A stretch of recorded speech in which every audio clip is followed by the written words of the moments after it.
Hey, why is it every time we come on live, like you always in the like get caught in the middle of something? Because let me tell you something. I had to let the people know that on this month I'm drinking water because this was a weekend. Yes. So I had to drink alkaline water. Okay. Come on, hydrate. Keep the melanin popping. Come on, you gotta go see family this weekend. You need to hydrate right now. Hydrate right now, because you know it's gonna be a long week. And Friendsgiving activities was this past weekend, so I understand. I think I probably drank a lot too, to be honest. Listen. But look, I get it. Well, welcome everyone. Happy Monday. Happy Monday, Happy MashUp Monday. family. Happy MashUp Monday on MashUp TV. Hallelujah! Thank you Yes. all for being here. We're happy to be here Listen. again. What did you do this weekend? How was your weekend, Jerry? It was good. I am wrapping up my time here in Baltimore. And I am, getting ready to move back to Nashville full time, which I'm really excited about. Because, to be honest, I already work a lot for Mashup, but I'm excited to be in town and like not be doing like this back and forth thing. Like being, bi-coastal, like living in between two cities was real cute and real nice for social media and to say that I was doing it. And honestly, no, it was a good experience. I'm like glad that I stayed up in Baltimore for this extra year and stuff. But I am tired of going back and forth, and I feel like I want to focus full time. So like I'm excited, and it's funny because like I was talking about this with my partner. But like we were saying, like one of the things is like whenever you get ready to leave a space, you always find people that you like and stuff, and you start hanging out with other folks and stuff. And like we went to like my neighbor's Friendsgiving thing Saturday, and it was so cool. We had a really great time. I'm like, she lived right next door to us. So we had such a great time. And it was just like, well, baby, this is cute. Glad we got to hang out, but we leaving in 2 weeks. So Listen, um, this is the thing. When you make good friends, you no matter where you move, you're always gonna be good friends. And the true story is, Jared, no matter where you go, people don't even know where you live, child. People think that you was living in Nashville, child. So listen, you make friends everywhere you go, and everywhere you go, you make friends, and you well, don't never praise the Lord. Praise the okay. Lord. How was your weekend? You had that was a wedding. Was listen. Yes. Double down on the Dixons, our good friend, master supporter. Y'all know anytime we have an event, we gonna call on Miss Nakima Childs. But in the daytime, Marquis, who is now Marquis Dixon, and Yes. Daniel Dixon got married. And guess what? This was, let me kind of tell you the exciting thing about it. Jerry, this was my first time ever being a groomsman in someone's wedding, and so Uh, so honored. I was so happy. Number one, my tuxedo fit real good. I looked good. My haircut you was did look good, friend. I saw you. I saw you. We saw the picture. I was like, oh, look at friend. Okay. All right. okay. Got a few DMs or whatnot, and I was like, yes, God. Praise the Lord. Hallelujah. Hey, love is in the air. Yes, it's My God, confidence today. in the Okay, all right. Hallelujah. So I'm still trying to. After this, I'm going right on to sleep. Okay. So Understand. I think we got some church announcements. Let's start. Can we start with our Melody Magic Monday? Yes, start with our Melanin Magic Monday. And if Listen, you we give are me a second, so. let me bring up the on let me bless the people with this beautiful face, this Come on, person, this beautiful person that we are celebrating. Melanin King energy. Come Yes. on. Um, all right, all right. Okay, here we go. Our Melanin Magic Monday feature for this Monday is Christian Sinclair. Yes. Ooh, come on, Christian Woo! Sinclair. Listen, Christian Sinclair is one of our newest village keepers. We call our board members our village keepers. There we go. I heard that in about a few weeks. Come on. Yes, Sinclair. Yes, Christian is the founder of Soul Creative Collective.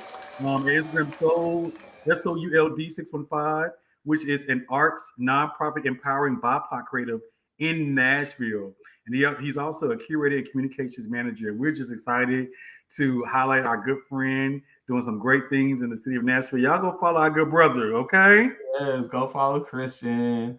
Follow Soul. There's a dope organization in Nashville that does a lot of creative works. If you're into spoken word or anything like that, or just looking for another way to like connect with the artistic community in Nashville, especially artistic community of color, please go check out Soul, SOL apostrophe D, and follow Sinclair, our Melanin Magic, and also one of our newest Village Keepers. Yes. We're super excited, and thank you, Sinclair, for all that you do for Mashup. We really appreciate you. Yes. Another church announcement next Tuesday, All right, December the 3rd. you be We are moving so having, quickly. Hold on. You gotta oh, let me. set it up. We gotta set up. Can you give me a drum roll? Do you know how to give a drum roll on there? I don't, but I'm a. Come on, we're gonna improvise real quick. All right. We got it up. All right. Period. So the fifth annual Reverend Edwin C. Sanders World's AIDS Day program next Tuesday, December 3rd from 11 a.m. to 1 p.m. We will be at the East Park Community Center. We're so excited this year. We're going to honor someone by the name of Robert Earl Taylor, who has been a activist in the HIV/AIDS field for 15 plus years. We're also honoring wonderful, amazing rising leader. And I had to explain rising leader is not somebody who's just up and coming. Rising leader is somebody who just keep on rising every year, Yes. keep on doing stuff in our community. Yes. With Mr. Byron Bankhead, I'm over at Music City Prep. We've been working in our field for almost 7-8 years. We are so excited to honor these individuals. So just go on over to wad24.eventbrite.com. Go ahead and register. And let me tell y'all right now, when we first put that out, them registrations are coming on in. And so listen, we over have tickets sold. So and it's free. It's It's free. It's free. Y'all come on out for like a free lunch. oh, Come enjoy. It's gonna be some good food. I look when I tell you it's gonna be some good food. I promise you, it's gonna be some good food. Go ahead and get free lunch. We can come and recognize and appreciate all the AIDS service workers in the area. If you are a person who works in the field of HIV and AIDS, if you're a social worker, please come out because this luncheon is for you. We're yes. doing this for you. We want to give you free lunch. We want to recognize and appreciate the work that you do in our community. And yeah, we want to give honor to these two amazing individuals who have just done so much. And we're so proud of you, Byron, and so proud of you, Earl. Just, we're can't wait to give you a little love on World AIDS Day. So, yeah, beautiful day. I see Eric said, hi, brother. Monday. Hey. I actually see Marquis. So I don't know if Marquis Oh saw my this. gosh. Marky, we just shouted you out, okay? Come on, double down on the Dixons, period. Yeah. All right, let me so I think we are ready to go into our topic for today. Mm-hmm. So our topic this Monday, we're going to be talking about chosen family, which is very apropos or coming into the holiday season. Holiday season is traditionally the time where most of us go back home. We spend time with our family. And, especially thinking about us as queer people, sometimes all of us don't have the benefit to do that. Maybe because sometimes your family may not love you or accept you the way that you would like for them to, or you don't feel, comfortable around your family, or maybe your family just too far away, or they're not here anymore. Family dynamics change as we get older, and we just want to talk about the importance of chosen family today. So I'm excited to get into this topic because chosen family is something that, especially we as queer people, have been doing for a lot of time. And really, it's a African American tradition, even before the queer revolution. Especially when we start thinking about the way that African Americans really had to band together, and we believe even in Western African cultures believed in having a village of people to help raise people. But especially when we think about slavery times, families were usually broken up for one reason or another and was sold, and people had to raise children that were not theirs. Mm-hmm. We just have a legacy of loving on each other as a community. So, chosen family is a thing that's not just a queer thing, but it's something that spans, especially is very cultural for us as African Americans. Yes, when I try to explain chosen family, I always tend to use the example of the show Pose Yes. on TV. So if anybody has not watched Pose, you are so behind the times. But Pose was just a beautiful example of what it looks like when we as a queer community, when your family has, let's just be real, when family has rejected people for their gender identity or sexual orientation or gender expression. So those being kicked out in the streets, and they're going to look for that community of people that will love on them, that will take them in, that will support them, that will house them. We're talking about people who may be homeless, out in the streets. Found that community of people who say, you know what, baby, just come on. You can lay your head down right here. We're gonna cook you a good old meal. We don't care who you are. We don't care what you look like. We don't care who you're sleeping with, baby. We just gonna love you because you're just a Yes. beautiful child of God, chosen family. So blood, you got your blood family, and then you got your family. You say these my people, and it don't matter if you're blood or whatever. People who love on you, they can be your family as well. Am I Yeah. wrong?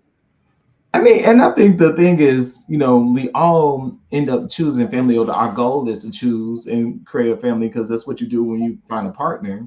You create your Hmm. own family. You choose, you have to create your family, your friends. And I think community is so important. Like we as individuals, as especially as queer people, we have to create a sense of community. We have to find places for us to really be safe and to like really to be our full selves. Hmm. And that's one of the reasons why chosen family is so important because they really give us space to be our full selves and to learn from other people's experiences, especially people who may not have grown up or had different experiences than us. So being able to spend time with those people is really important and create your own traditions. So I think that's one of the reasons why when I think of chosen family, I always think of like chosen family usually gathers around Friendsgiving. That's Yeah. usually when we all see our chosen family. Hmm. Um, so it's always real good. I think it's good to kind of create traditions, and that's like one of the things I kind of miss about not being in Nashville, to be honest, because I have so many chosen family in Nashville. I'm from Memphis originally, but Yes. like I moved to Nashville like almost 10 years ago, and like just it feels just as much as home, or Mm. like in some ways more home than Memphis. Yes. I saw. I was in one of my group chats, and they put in there. They was like, "Are we doing Friends Month or because some people call it Friends Month, some people call it Friendsgiving." They're like, "We doing it this year," and it was like, "No, we don't think so." And it was. I saw a lot of people who were disappointed because you never know. Like that may be the only opportunity that people have during the holiday season to fellowship. Like you even think about like you might be people who live in Nashville may not be able to get home because they live so far away that the flights are just high and Yeah, it could be many different reasons why that community space is so important. But can I go a yeah, little deeper? Quick? people. Yes. I have been having conversations with people in our community, and um, just the question of are you going home for the holidays has come up, and a lot of people have kind of been like, no, not really, or yeah, I'm gonna go, and as soon as we done eating, I'm gonna go back home, and I'm like. What is that about? And what is it? I don't know if it's something specific to our age range, but I thought about it. Maybe people get tired of when they go home that them family members asking so when you get married or when you gonna have kids or trying to pry into your business and really trying to call you out and put you in this uncomfortable situation that you didn't ask to be in. You just want to show up and eat some good food and fellowship. And now I'm being questioned about my life and my life choices, which in reality, most of the family members probably already know what the tea is, Um, but just still just so they can see how the conversation can go, well, which can no, then messy, which can then add on to why the reason you didn't want to go in the first place. Can we talk about that real quick? I feel like that happens a whole lot. I'm really grateful that like, we don't move past that point with my family, but I'm also, the Negro that don't mind telling you my business. And I will tell you too much of it if you really get on my nerves. And we'll go into your business too, if we Uh-oh. need to. Uh-oh. Because we're not all that different. Um but it is. I think that's always a trying thing, with family because it seems like our family really kind of knows how to trigger us. a lot of ways. And I know like for a lot of people, like going back home is like often a traumatic experience because like, people they ask these prying questions. I'm gay. I ain't even had no kids. Stop asking me these dumbass questions. Like, like girl, like stop, just like or different things, or you're 35 and I'm not married yet. Like, yeah, I'm trying to find a partner just like everybody else is. It's hard out here. And I think a lot of times, like sometimes like family doesn't know boundaries, or just kind of could be a little bit rude because they feel like it's your family.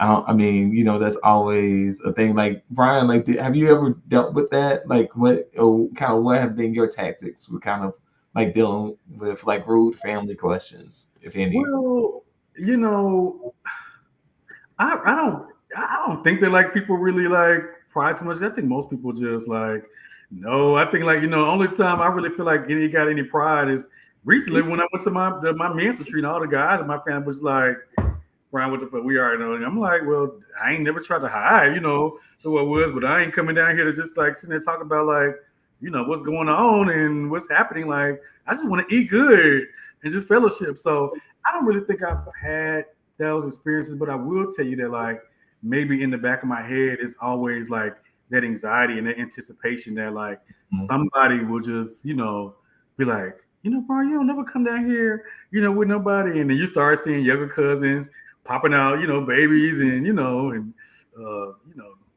you still coming in with you all you got is your dog and so you just as you get older, you just anticipate that somebody will be like, okay, now you almost 40, what's going on? And then I'm gonna have to be like, why the fuck did you ask me this question? I don't know, but like it's kind of funny because I understand that part, but also like I'm like I've been like happily very single and no kid gang over here, like while my people got kids, I'm taking trips. So like whenever we talk about, people start talking about their kids, I'd be like, oh, that's nice. I feel like in my family we always kind of like, so I don't think we get that. I mean, I have gotten those questions and I always laugh at them. And then I'm like, why would I do that? Yeah, Like and give up this great life. yeah. Um, but yeah, I think when I think about like the last, I mean, I'm grateful that I don't have too many. Well, I, I'm learning that I'm a little aggressive because I'm from Memphis, and I'm a little bit aggressive. Like I'm real good with like kind of coming back at my family. So like my family don't really try me like that. Mm-hmm. But if I had to give advice to somebody else, with that, so Maria has like a good one, um, that like you're saying, preparing your mental before you go have dinner with your family, which Mm-hmm. I think is really important, making sure that you have an inner sense of peace, Mm-hmm. and that you're like prepared, like in a good state, so that you don't won't be prepared to be. I don't think you should go see your family when you like not had a good day, or like if you gotta be late and go take you a minute, take your smoke break before you go inside. I mean, that sounds bad, but do what you need to do to prepare yourself so you're in a state of peace, and like so you won't be easily triggered before you go and see family. I think it's very important. Yeah. Um, Real quick in the chat, some people say, I hate those questions. I guess those family questions. I guess some laughing emojis. They laugh, just laughing at us. But another thing I think about, I'm also thinking about this current political climate. Like, uh, like to be honest, I don't. I feel like even I might. I feel like I might even have some friends who just are scared to admit that they voted for Trump. You know what I'm saying? Like, and they'll be like, I didn't vote for him, but like, we really don't know what you did in the voting booth. And so I can just imagine that, like, when we, get to, the Thanksgiving dinner table or the holiday dinner table, Christmas, whatever, that those conversations are going to come up. And there may be, and just to be honest with you, Jerry, I have somewhat of a little mixed blended family because I have a few aunties who then married outside the melanin scope, and I believe maybe some of them have been on that side of the fence. But what's interesting now, like the ones who on this side of the hand who come my family, they hold their conversation down and hold their opinions down, and so it's like they're not afraid or ashamed or scared to had that conversation, with my family. So I think that's a beautiful thing that we at least create a space where people can share their opinions. But with this particular political climate, I know that, Trump has been president before, but it just feels It's a kind little of weird different. because, we have a woman, a black woman who was running against him, and many, black men or even maybe some women who just didn't think a woman should have been president. And then you have, the whole conversation about Trump potentially, putting out trans, women from serving in the military, and then you have this whole bathroom issue situation, and then people who just don't believe that people who are a part of the LGBT community should have any rights, and will vote on that over the fact that he's racist. You know what I'm saying? And so like it can be probably really uncomfortable for our community to want to be around that, not knowing where those conversations may go, and then you just have to sit there and either be quiet and take it all in and be upset, or you decide what you're just gonna go off, and then it would it just kind of a lose situation. Yeah, I mean, so I guess what's do you feel that like if those uncomfortable conversations come up doing the thing, do you feel like you should address them? Do you feel like it's your right as like the queer person or like the progressive person in the room to like voice your opinion? Okay, so the answer is yes. Um, when you're that person who is doing that all throughout the year, so Hmm. sometimes when you just come around your family, you don't want to be that person there. Yeah, Like there's a time when you just want to just like take a break, and maybe I'm speaking for myself. There's a yeah, time when that's real. I statements, when I just want to just relax, chill, and I don't want to be the advocate today. Today I just want to be the cousin. You know Yeah, what I'm saying? Today I just want to be the family member. I just want to be the son. I just want to be the grandchild. I just want to be the nephew. I don't want to have to educate every single day of the year. Like, can I just eat my food in peace and take my nap in peace and watch whatever family movie we watch in peace? Why do I have to correct stupidity, around family during this time? And so, yes, I do feel like it's a responsibility because even, when I was on the men's retreat, and some of my cousins, and I don't know if they say they follow me, so they might be on here. I don't know, but start saying things, and I was like, you know what? I just have to say something because like there's no way that you can be close to me, and I just let you continue to spew ignorance, and especially not in my presence. So it just depends on how I feel in that moment, Jerry. It really does. I don't know. I feel you. I mean, so the way I look at it, especially like, I think about it this way. Like some of my, especially a lot of our family members or a lot of people only purposely congregate around people who think just like them. So like, I may be the only openly gay person that, my cousin knows or the only, advocate, that they know. So if the conversation comes up and have an opportunity to educate them, I'ma say what I got to say. I'ma say it with my chest. I ain't finna sit here and argue with you all night and keep going back and forth because Yeah. that's not the I'm gonna say what I got to say and go by my because I mean otherwise like these people may not get a chance to like hear a viewpoint like mine because they probably not watching the same TV, they not following the same people on social media, they don't get it from and then and I would hope that like me as a family member and like them knowing me, they have some type of respect for me Hmm. and can like hear my viewpoint and understand where I'm coming from. Because otherwise, who else is going to educate them? Hmm. And I think we have to do it out of love, as long as we're not doing it out of like anger and Hmm. like bitterness. We have to do it. I know that can be really hard sometimes because like we get real passionate and stuff. Hmm. But like I try to, just make sure I do it from a place of like love. Hmm. And I ain't trying to get in no screaming match with nobody though.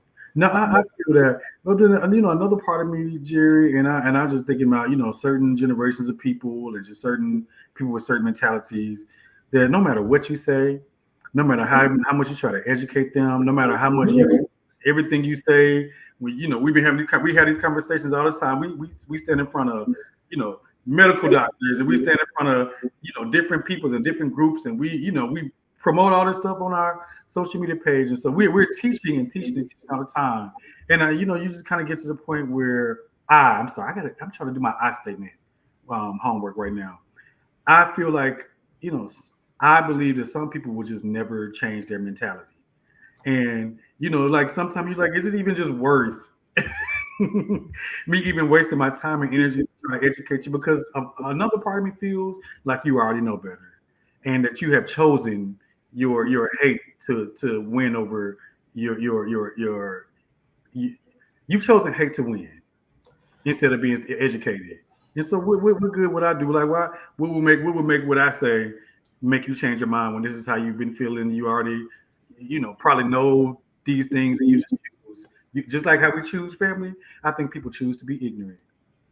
I definitely believe that people choose to be ignorant. I feel like people have a hard time accepting truths outside of what they have come to know to be true, and a lot of people don't want to challenge their their idea of truth. But like, and sometimes I think about like the conversation I may be having with my ignorant cousin, who like we may be having this conversation every year. What I may say in response to them may not necessarily be for them. It may be for my little cousin in the room. My little cousin who's gay that I didn't know was. You know, my look, maybe, we talk about, women's productive rights, and I didn't know that, my other cousin's wife having, issues or may have just got an abortion last year or something like that and need someone to see where they're coming from. So, I also think about the other people who may be in the room. And then I try not to think about, I mean, and because I always, I don't know what people were going through before they got to that space, and then maybe cousin maybe like maybe in a different space this time, or maybe something I get say may go through. But so I feel like it's important for me to speak, Hmm. not only for that person, but for the other people in the room who may also be listening. Yeah. It's because you remember being a young person in the room and Hmm. like hearing somebody say something, some adult talk about something, Yeah. and you just be like, "Whoa, I never thought about that, and it affected you." And like they may not even thought about what they said if they weren't talking to you, but all you did is heard it and it affected you. Yeah. So I always try to think about that. No, Um, that's yeah.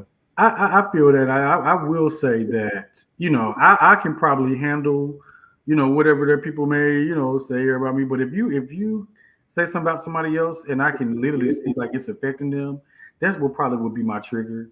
You Mm, know, I probably that's the moment when I probably would step in and just have to go the fuck off. And then after that, I just no had to bullying. I just No had to get in bullying. my car and go back home. And I'm like get my to go plate first, and then and then head on back.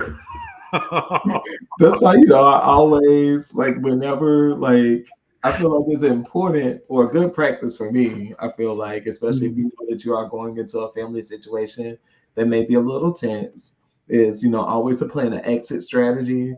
Uh, you know, Mhm. go like even if you gotta, you spend the night at your family's house, go find some place, some friends or somebody to decompress with after a time. Have like some little drinks or whatever. Mhm. I am not above going into the family situation with a covered coffee mug because we can't.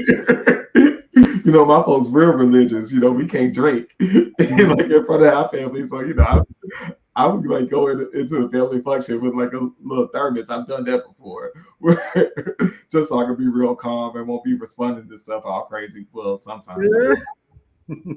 sometimes I make it worse, but Yeah. Maria said, "Yes, get the plate. Period. you Your got with your to exit strategy. Bring your Tupperware. Bring your to go box or be whatever. ready. Be ready, child. Be Because listen, ready. the food ain't got nothing to do with this. Okay, the food ain't. I don't know, man. I don't know. My mama told me not to eat nobody food that don't like you. Now So you know what? yeah,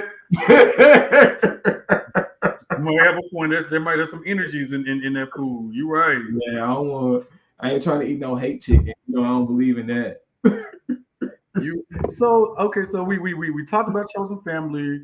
We talked about some reasons why people, may not want to go around, family. We kind of started off with some tips on how people navigate it. But like, what do we say to that person who, you know, has had those issues maybe with their family, but they do want to be around their blood family. Like they probably, let's just say they've had years where they just haven't gone around. Grandmama, granddaddy getting old. You just kind of really do need that family that God or your creator, whatever gave to you. What do we say? Besides, as Maria says, get your red cup therapy, candy on the side. What do we say to those people who are just a little hesitant, like right now? Like, how do we prepare them to just be in that space and, be bold and just be who they are? Like, how do we do that? I think one of the things I've learned is as much as you miss your family and want to be loved by them, I think, really at the end of the day, our family, whether or not they may agree with all our choices, wants to love us the same.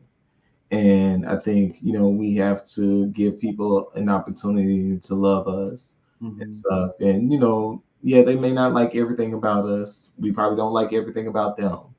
But Mm-hmm. I think that's really kind of like, you know, family. We learn to love each other despite.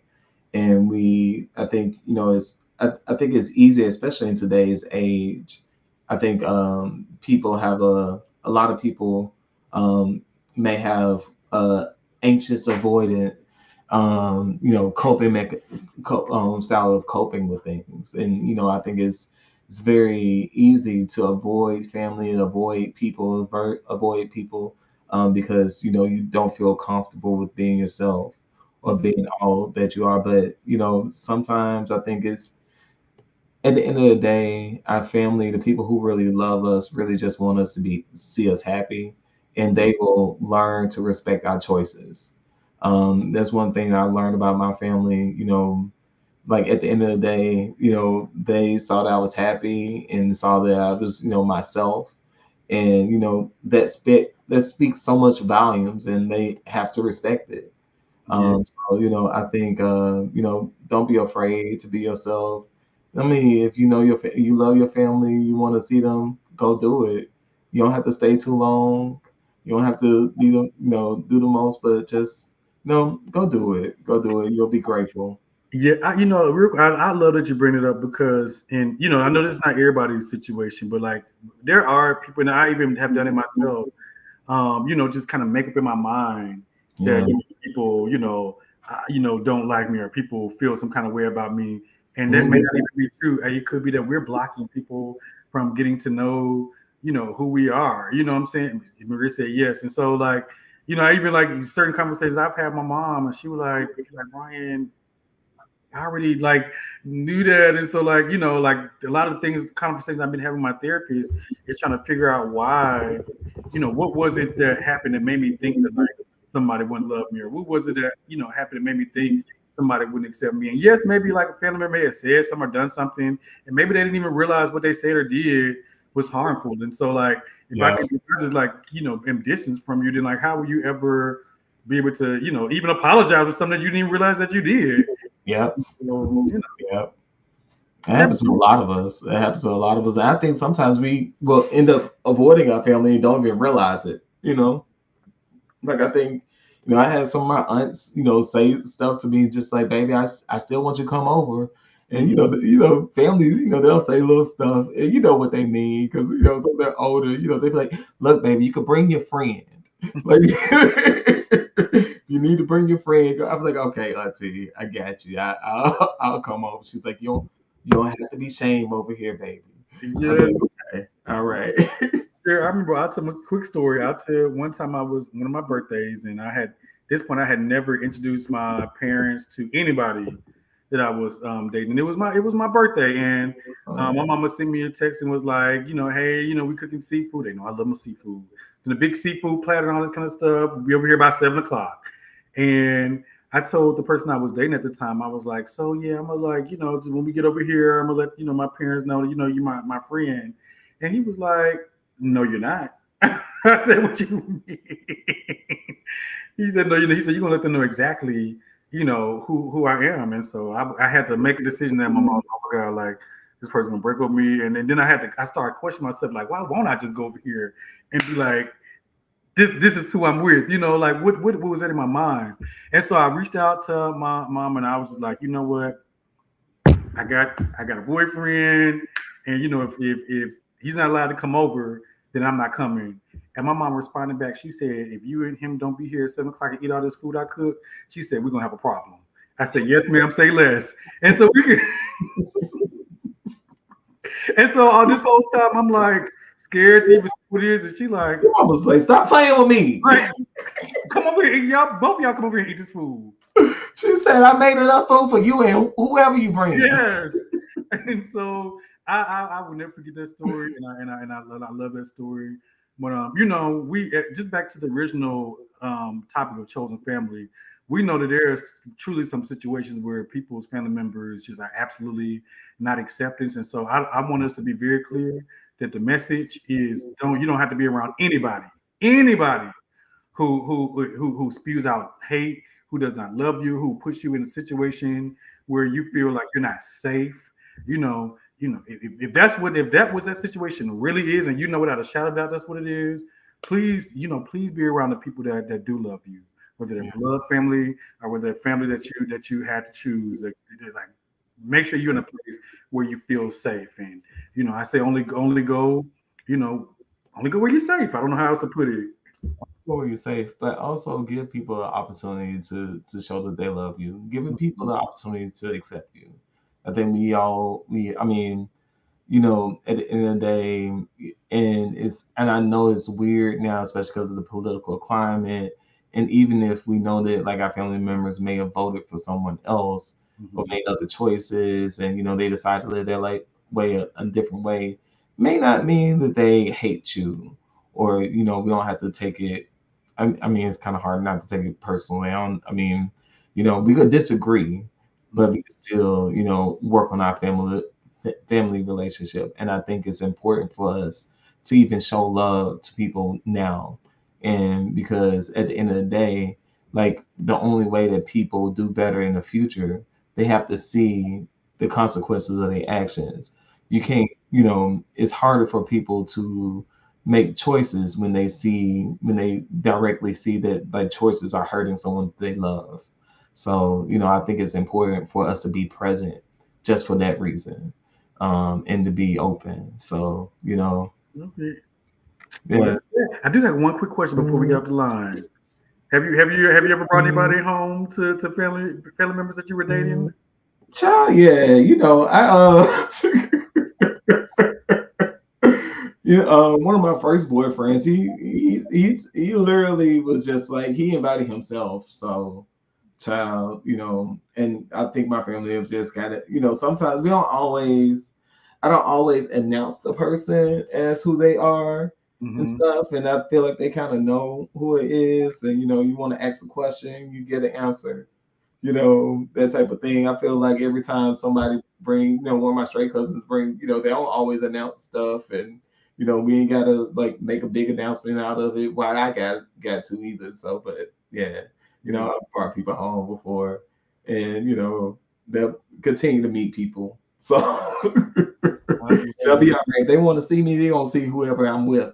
But Hello. otherwise, I don't got to be there. I know that's why. Somebody said, "Come on, mama." I know that's why. Give my mama her props. Someone says, like, "Yes, ma'am." Okay, give my mama her yes, ma'am. Well, listen, this was a really great topic. I Yes. just, I hope that people enjoy the holiday season with people that they love, and that you know, bring love and spread love and give an opportunity for people to love on you. I think that is the message, right? Yes, indeed. All All right. right. Well, we are done. I'm gonna keep drinking the rest of this water so I can get this liver back intact, Yeah. and I I'm need gonna to go to sleep so I can get all my neurons and stuff back intact too. Okay. Yes, yes. All right. Well, you all have a beautiful Monday. Yes. Love y'all, mashup family. See y'all next week.